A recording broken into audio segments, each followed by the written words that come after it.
கர்த்தருடைய பரிசுத்த நாமத்திற்கு மகிமை உண்டாவதாக.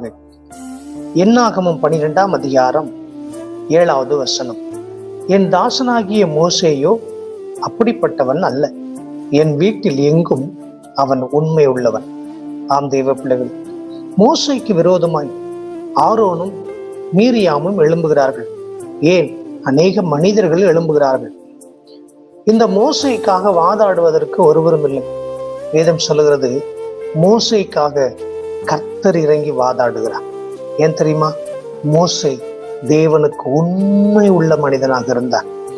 உண்மை உள்ள மனுஷன் பரிபூரண ஆசீர்வாதங்களை பெறுவான்.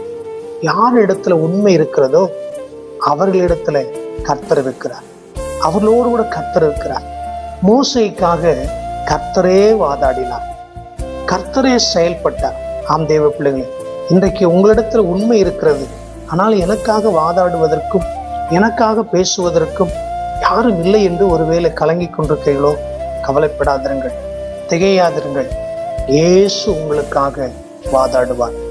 இயேசு உங்கள் உண்மையை வெளிப்படுத்துவார். உங்களுடைய நேர்மையை இயேசு மக்களுக்கு வெளிப்படுத்தி தருவார்.